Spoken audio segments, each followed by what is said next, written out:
kai te whetū te maunga. Ko Waimamaku te awa.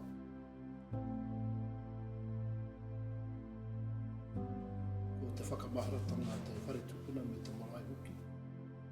Ko te roro ko Ngāti Pau, ko Ngāti Korokoro, ngā paupau o weni rū, ko mātou ngā uri o rātou ngā. Basically 9 days without power in our area. The biggest kaupapa was the manaki te iwi whānui, ngā hapuri katoa. Anyone that came in, we would welcome them through, not through the normal process of whakatau, mihi whakatau, but through the welcoming, come in, haramai. Haramai, noho, how can we help you?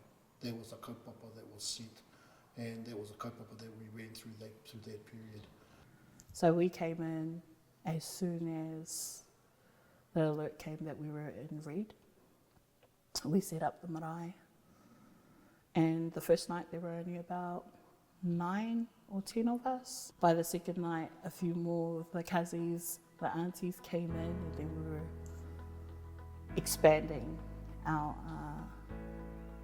intelligence system. But by the third night, it really started trickling in that people were actually scared. This is the 3 days, no power. By the 4th day, we had hundreds of people walking in and out.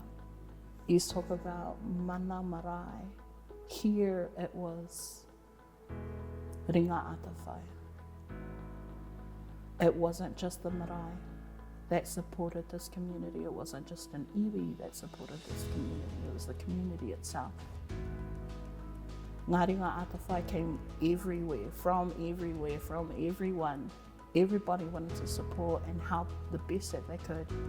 People bringing in nappies and things that the babies needed, whether it was people that brought in blankets, clothes, or kai packs, whether it was Te Roroa, Ngāpuhi, or the hapus around us.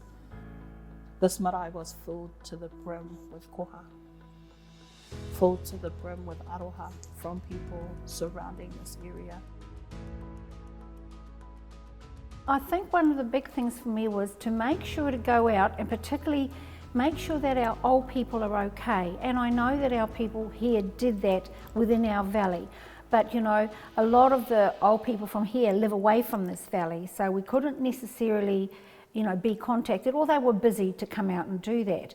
But also for me, it was making sure our Pākehā kaumātua and kuia were thought of as well.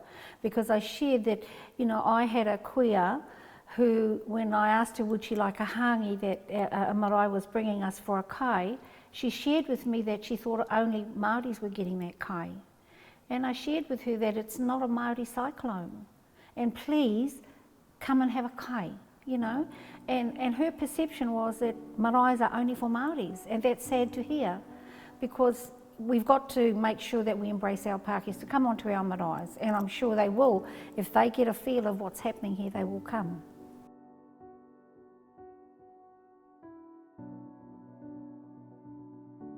We had a power outage for 8 days, and one of the local Maori women suggested that I come up here because they had power and they also had internet.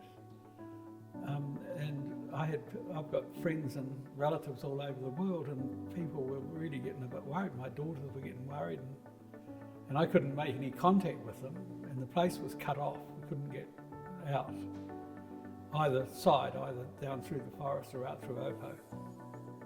And so I came up here, and it was amazing. It was amazing, seriously amazing. The hospitality of the people here was just so reassuring, and it was, you know, come and have a kai. It was just so welcoming, and I found that really, I just found it so amazing. I was just so overcome, really, so overcome with the hospitality of this marae and the people